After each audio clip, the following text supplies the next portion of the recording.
Salut à tous et salut à toutes les amis, c'est Visi Gaming. Aujourd'hui on va se retrouver sur un bon plan que Carrefour et Panini font comme chaque année. Ça va faire la troisième année que personnellement je la fais, je sais qu'il y en avait eu avant déjà. C'est cette collection, les collections qu'on a eu à l'époque. On a eu la collection Les Grandes Batailles, on a eu la collection du côté obscur, et là on va se retrouver sur une nouvelle collection. La collection s'appellera Les Grandes Alliances. Donc ça va représenter à peu près le même schéma, hein. Donc on va avoir 10 titres à 2,99€, donc il n'y a pas d'augmentation de sur les prix sur ça. Carrefour est derrière, je pense que c'est pour ça que le prix n'a pas augmenté. On va retrouver 10 titres, donc des alliances de super-héros du côté de Marvel. Donc pour le tome 1, on aura Spider-Man et Fantastic Four. Donc j'ai pris quelques notes, hein. Si j'ai la tête un peu en bas, c'est que je lis un peu mes notes, hein. Donc on va avoir Spider-Man et Fantastic Four. Donc ça va avoir plusieurs histoires. Donc la première c'est une Man Torch. C'est une histoire qui date de 2005. On aura les épisodes de 1 à 5 et c'est de Dan Slott et Ty Templeton. Dans le même comics, on aura Spider-Man Fantastic Four, une histoire de 2007.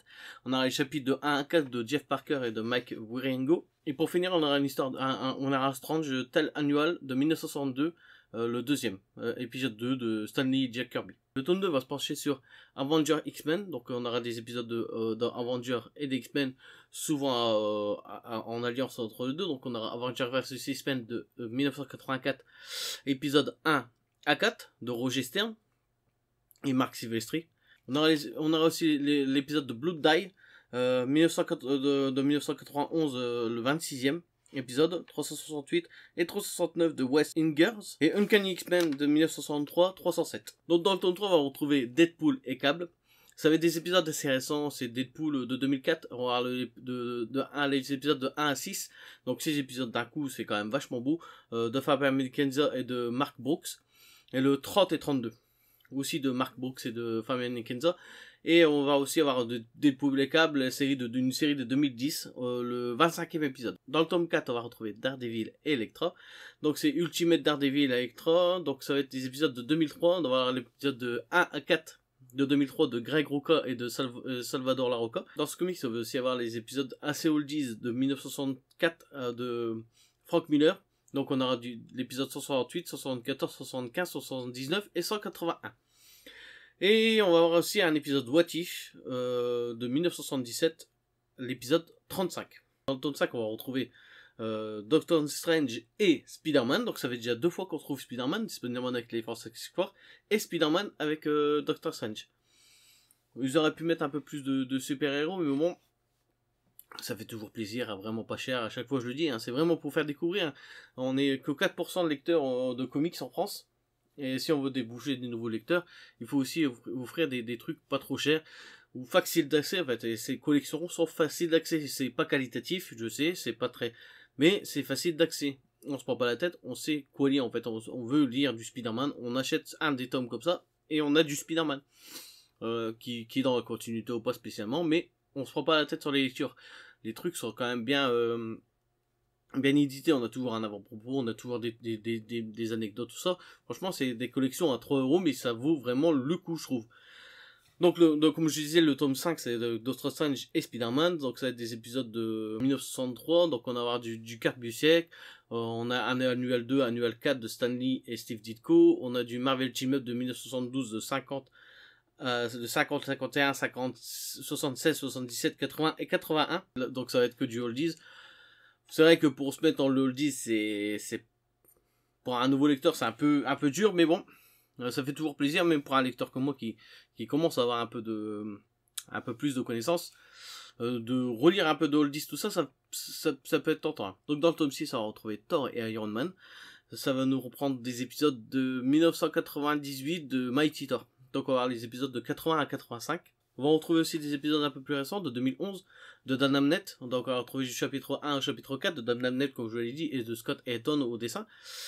Et ce sera tout. Donc on aura 9 épisodes dans un livre à 3€. C'est très très intéressant. Dans le tome 7, on aura Iron Man et Captain America. Donc on vient d'avoir Iron Man dans le tome 6 avec Thor, et là on le retrouvera avec Captain America. Ça va reprendre plein de petits épisodes par-ci par-là. Donc on aura un épisode là, on aura l'épisode 58 de l'anime 69 écrit par Stan Lee et dessiné par Don Heck. On aura du Iron Man de 1968, on aura l'épisode 228 de David Michelinie et de Bob Layton. Dans la même année, on aura l'épisode de 341. On va aussi avoir des épisodes de Avenger Prime. C'est une série de 2010. L'épisode 1 à 5, c'est de Brian Michael Bendis et de Alan Davis. Pour l'épisode 8, on va avoir du Wanda et Vision. Donc ça va être vraiment un comics exclusivement oldies. Ça va être beaucoup de vieux runs, enfin de vieilles histoires, tout ça. Ça peut être très très cool parce que c'est vrai que moi je les connais depuis très très récemment, Vision et Wanda et Vision. En même temps, ça fait pas très longtemps que je lis du comics, mais bon, comme ça, moi, je vais pouvoir lire un peu de oldies. J'avais déjà lu du oldies dans les petits fascicules pas trop chers qu'ils avaient sortis Marvel. C'est un des premiers d'ailleurs par rapport à la série qui sortait. J'avais bien aimé d'ailleurs ce fascicule, même si je suis pas fan de petites histoires par-ci par-là. Ça me paraissait, ce fascicule m'apparaît vraiment cool. Vision et Scarlet Witch de 1982, les épisodes de 1 à 4 de Bill Mando et de Rick Leonardi, les épisodes de 1985, l'épisode 1 et 2 de Steve Eggans, l'épisode 2 de West Coast Avengers, l'épisode 45 de John Burns et de Mike Michian. Donc dans le tome 9, on va retrouver Wolverine et Spider-Man, donc ça va faire 3 tomes avec Spider-Man quand même. Déjà qu'il y a une collection spéciale à son nom et en plus on met beaucoup là-dedans, mais en même temps Spider-Man c'est peut-être un des héros qui se vend le plus chez Marvel, donc c'est peut-être compréhensible, comme si d'ici on a beaucoup de Batman, chez Marvel on aura beaucoup de Spider-Man. Hein. Donc dans ce tome là ça va être des épisodes assez récents quand même, c'est de Astonishing Spider-Man et Wolverine de 2010, donc les épisodes 1 à 6, donc c'est le début de l'arc de Jason Aaron. Donc dans le même comics, on va aussi avoir de Savage Wolverine de 2013, des épisodes de 6 à 8 de Zeb Weld et de Mano Manurera. Non, et de Joe Manurera. Et le tome 10, on va retrouver Falcon et Winter Soldier, donc on a eu la série sur Disney+. Là, on a un petit truc, un petit comics à 3€, je le rappelle 3€, et là, c'est vraiment du récent, en fait, de l'après 2000. Donc on a la série de Captain America de 2005, les épisodes 31 à 36, et c'est du Ed Brubaker, donc Ed Brubaker, c'est du très bon. Et on a aussi les épisodes de Falcon et Winter Soldier, la série de 2020, donc c'est très très très récent, et les épisodes de 1 à 5 de Derek Landy. Ma petite sélection, la sélection elle est finie, donc on a bien sûr 10 comics avec une tranche. Pour 2,99€, ça fait 30€ le lot. Exclusivement vendu chez Carrefour, principalement vendu chez Carrefour, on pourra forcément l'acheter autre part. On va faire des commandes chez son libraire par exemple, ou truc. C'est pas avec ça qu'il va gagner son argent, je pense, votre libraire, mais si vous n'avez pas toujours votre Carrefour ou un truc comme ça à côté de chez vous, ça peut toujours dépanner. Ça sort le 26 avril, donc ça sort à la fin du mois. C'est vraiment une news que j'ai appris, on m'a appris ça très récemment sur Instagram. Donc voilà, la vidéo se termine ici. C'est vrai qu'en ce moment je poste pas énormément de vidéos, mais comme je vous le disais, j'ai beaucoup de boulot, beaucoup de rendez-vous, donc c'est un peu compliqué. J'ai aussi la vie de famille aussi, avec un enfant un week-end sur 2 à garder, plus le mien qui est toujours là, avec ma femme. Tout ça c'est... J'ai des semaines un peu lourdes, c'est vrai que j'ai pas trop le temps de lire.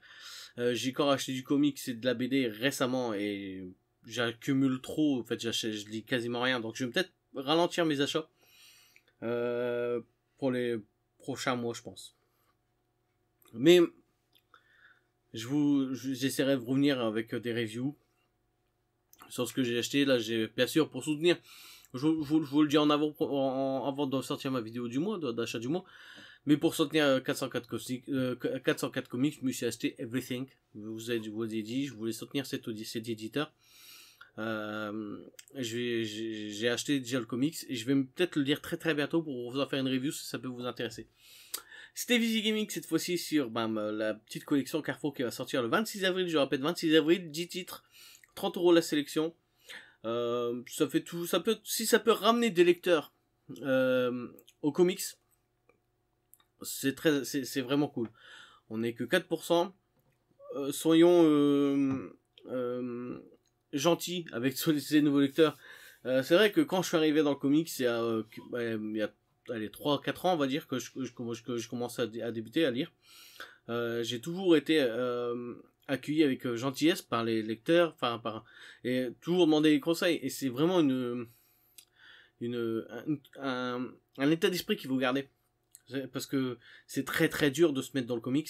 C'est vrai que les éditeurs comme Panini ou même DC font pas forcément les choses bien dans l'ordre. C'est vrai que quand on lit de l'indé, c'est facile de lire l'indé parce que c'est des séries par-ci par-là. Si on s'attaque au Big Two avec toute la continuité, tout ça, c'est très très très compliqué. Et c'est vrai qu'en tant que jeune lecteur, quand on connaît pas grand-chose, ben c'est ce qui nous intéresse le plus. Quand on veut lire du comics, ben c'est du super-héros. Et c'est vrai que c'est difficile de s'y retrouver dans ces comics. Donc, soyons compréhensifs et aidons-nous. Ça peut toujours ramener des jeunes lecteurs et des gens sur le comics. Je veux vous dire à très bientôt, et surtout, amusez-vous bien sur toutes vos lectures en cours.